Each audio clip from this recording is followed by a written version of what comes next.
Hello दोस्तों, welcome to day 19 30 day की जो हमारी इंपॉर्टेंट नोट सीरीज चल रही है उसमें हम पॉइंट नंबर 502 पे हैं। ठीक है, तो आज का हमारा जो पहला पॉइंट होगा टैंग इक्वेशन हम क्या निकालते हैं, क्यू अलाउबल निकालते हैं। ठीक है, तो अलाउबल जो कैपेसिटी होती है वो निकालते हैं, तो उसका फॉर्मूला क्या होता है 1.4 इंटू में n-3। एन क्या है, एसपीटी नंबर है, बी प्लस 0.3 अपॉन 2 बी क्या है, विड्थ ऑफ फुटिंग है, इंटू में एस क्या है, सेटलमेंट यहाँ पे में रखते हैं।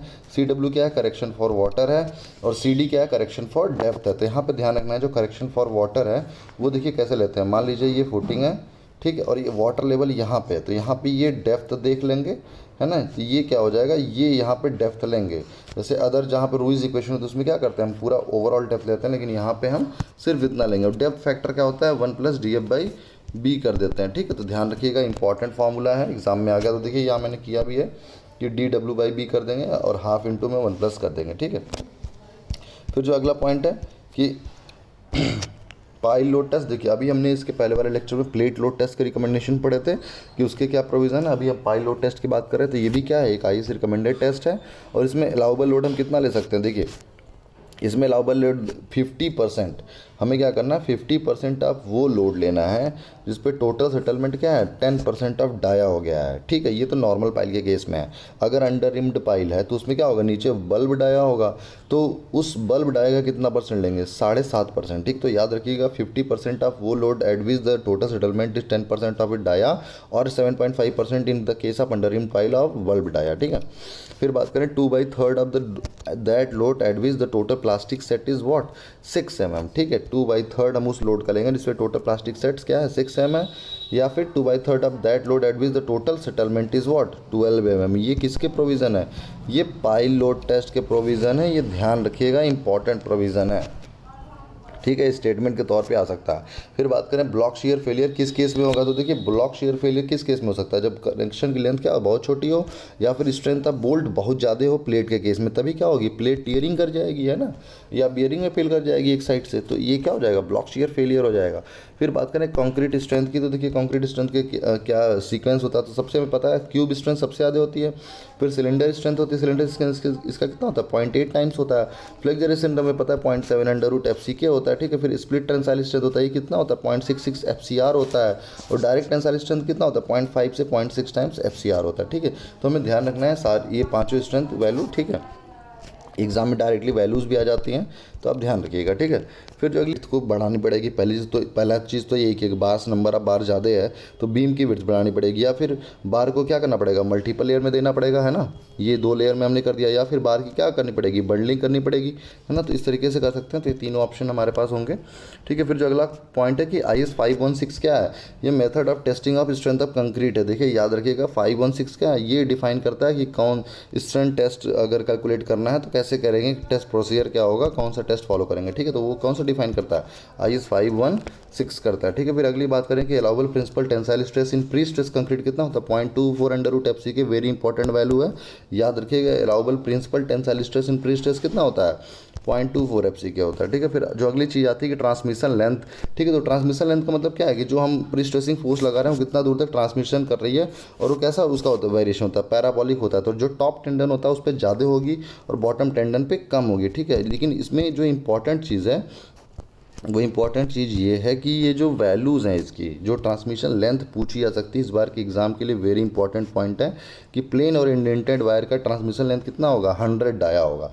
डाया का डाया यहाँ पे वायर स्ट्रैंड वायर है। ठीक है, क्रिम्ड वायर है तो कितना हो जाएगा, 65 डाया, और स्ट्रैंड्स हैं ओनली तो 30 डाया होगा। ठीक है, तो ये ध्यान रखिएगा, इंपॉर्टेंट है एग्जाम पॉइंट ऑफ व्यू से। ठीक है, साउंडनेस को कैसे कम कर सकते हैं, सीमेंट में जो अनसाउंडनेस उसको कैसे कम कर सकते हैं, तो हम उसकी फाइन ग्राइंडिंग करते हैं, है ना, थारोली मिक्सिंग करते हैं, और सीमेंट को ज़्यादा देर तक एरेट करने दे रहे, मतलब हाइड्रेट करने दे, तो क्या हो जाएगा, उसमें अनसाउंडनेस कम हो जाएगी। ठीक है, फिर बात करें साइक्लोनिक इंपॉर्टेंस फैक्टर। तो साइक्लोनिक इंपॉर्टेंस फैक्टर कहाँ पर इस्तेमाल होता है, देखिए हमने जो वेलोसिटी पढ़ा था K1 K2 K3 K4 into में V, वो जो प्रेशर वेलोसिटी प्रेशर निकालते हैं वहाँ पे पढ़ा था स्टील में। ठीक है, तो वहाँ पे क्या होता है, जो K4 होता है कौन सा होता है, वो साइक्लोनिक इंपॉर्टेंस फैक्टर होता है। तो उसमें अगर इंडस्ट्रियल स्ट्रक्चर है तो 1.15, और पोस्ट साइक्लोनिक इंपॉर्टेंस स्ट्रक्चर कितना हो जाएगा, 1.30, याद रखिएगा। ठीक है, और वेलोसिटी वहाँ पे कितनी निकालते हैं, CH की पावर 1/7 होता है। ठीक है, 10 मीटर पे निकालते हैं। ठीक है। फिर बात करें, देखिए रेडियल ऑफसेट के बहुत इंपॉर्टेंट क्वेश्चन है और बहुत कंफ्यूजिंग होता है लोगों के लिए कि रेडियल ऑफसेट और परपेंडिकुलर ऑफसेट का फॉर्मूला लोग गलत कर देते हैं। तो रेडियल ऑफसेट का फॉर्मूला क्या होता है, √r² + x² - r। ठीक है, और ये क्या, ये सेटिंग आउट ऑफ कर्व में इस्तेमाल होता है। ठीक है, फिर क्या है परपेंडिकुलर ऑफसेट, ये इसकी वैल्यू क्या होती है, r - √r² - x²। इसका मैंने आपको पहले भी करके दिखाया कि जैसे मान लीजिए ये कर्व है, ये सेंटर से हमें देना है, ये हमने यहाँ पे ऐसे रेडियली ले लिया है, तो यहाँ से हमने ये टेंजेंट ड्रॉ किया, तो ये क्या है r है और यहाँ से x है, तो r² + x² और माइनस ये r हो जाएगा, तो यहाँ पे क्या बचेगा, ये सिर्फ ऑफसेट बचेगा, तो वो वैल्यू रेडियल ऑफसेट निकल जाएगी। और अगर जब परपेंडिकुलर ऑफसेट करना है तो उसी पॉइंट पे हम ऐसे करेंगे, तो हम यहाँ से ऐसे ड्रॉ करते हैं, तो ये आता है, तो ये √r² - x² ये वैल्यू निकल के आती है और उसमें से r घटा देंगे तो हमें ये ऑफसेट वैल्यू मिल जाती है। ठीक है, तो ये ध्यान रखिएगा। फिर जो अगला पॉइंट आता है कि मैक्सिमम वाटर कंटेंट पर मीटर क्यूब ऑफ कंक्रीट में कितना परमिटेड है। तो जो मैक्स साइज ऑफ एग्रीगेट है 10 mm के लिए कितना है, 208 kg। ठीक है, ये पर मीटर क्यूब ऑफ कंक्रीट है। 20 mm के लिए 186 है और 40 mm के लिए 165 है। ठीक है, तो ये ध्यान रखना है कि 10 mm के लिए 10 mm साइज ऑफ एग्रीगेट के लिए कितना है 208 kg, 20 mm के लिए 186 kg और 40 mm के लिए 165 kg। ठीक है, तो ये ध्यान रखना, ये इंपॉर्टेंट चीज़ है। फिर जो अगली चीज़ आती है कि जो पोरोसिटी है कंक्रीट की, उसको कौन कौन से फैक्टर अफेक्ट करते हैं। तो देखिए सबसे पहला फैक्टर तो पोरोसिटी को कौन सा अफेक्ट करेगा, सीमेंट कंटेंट ही करेगा। फिर ग्रेडिंग ऑफ एग्रीगेट्स, अगर पुअरली ग्रेडेड है तो बहुत ज़्यादा पोरस होगा। ठीक है, अगर यूनिफॉर्म वेल ग्रेडेड है तो पोरोसिटी कम आएगी। ठीक है, क्वांटिटी ऑफ वाटर कितना डालते हैं इस पर भी डिपेंड करता है, क्योंकि जेल स्पेस रेशियो उतना बढ़ेगा कि नहीं बढ़ेगा। ठीक है, फिर डिग्री ऑफ कॉम्पैक्शन की बात करेंगे, अच्छे से कॉम्पैक्टेड होगा तो पोरोसिटी घट के आएगी। ठीक है, कंक्रीट अच्छे से टाइट एंड रहेगा। फिर बात करें कि एडवांटेज ऑफ स्टीम क्यूरिंग क्या हो सकता है, प्रेशराइज जो स्टीम क्यूरिंग करते हैं, तो देखिए उसके दो फैक्टर हैं, उसको आप ध्यान रखिएगा कि जो 28 डेज़ की स्ट्रेंथ होती है हम लगभग उसको 24 आवर में अचीव कर लेते हैं। ठीक है, और उसका सल्फेट रेजिस्टेंस भी इम्प्रूव हो जाता है ना, तो ये ध्यान रखिएगा। क्रीप और श्रिंकेज तो ऑब्वियसली उसमें कम हो जाएगा। फिर बात करें डिफ्लेक्शन की, तो देखिए आरसीसी में हमने पढ़ा है कि जो इनिशियल डिफ्लेक्शन होता है वो स्पैन बाय 350 होता है, और जो फाइनल डिफ्लेक्शन होता है वो स्पैन बाय 250 होता है, और प्री स्ट्रेस में स्पैन बाय 300 होता है। ठीक है, क्या पापा क्या कर देंगे, समेशन कर देंगे तो क्या निकल जाएगा, वॉल्यूमेटर की स्ट्रेन निकल जाएगा। और किसी डायरेक्शन में स्ट्रेन निकालने का फॉर्मूला हमें पता ही है, क्या हो जाएगा sigma x by E minus में म्यू अपॉन जो दोनों डायरेक्शन में जो सिग्मा होगा डिवाइडेड बाई ई कर देंगे। ठीक है, और जब तीनों को समेशन करेंगे तो क्या आएगा, sigma x plus sigma y plus sigma z by E into में 1 - 2 म्यू आ जाएगा। ठीक है, राइट। ठीक है, फिर जो अगला पॉइंट है हमारा कि जो स्नाइडर्स यूनिट हाइड्रोग्राफ है उसके कौन कौन डिजाइन पैरामीटर होता है, उसके 3 डिजाइन पैरामीटर होते हैं।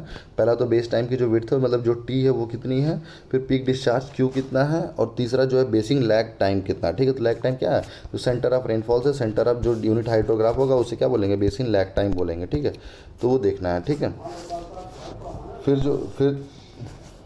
जो अगली चीज़ है कि वो आइसोकाइनेटिक सैम्पलिंग क्या होती है। तो आइसोकाइनेटिक निकलती है, उसकी सैम्पलिंग करते हैं पार्टिकुलेट मैटर का पता लगाने के लिए। ठीक है, तो इसी को क्या बोलते हैं, आइसोकाइनेटिक सैम्पलिंग बोलते हैं। ठीक है, फिर बात करें शोल्डर की प्रॉपर्टीज़ क्या होती है। तो देखिए हमें पता है कि 0.5% जिसका ग्रेडियंट होता है वो स्टीपर ट्रांसवर्स ग्रेडियंट होता है, वो किससे, कैम्बर से।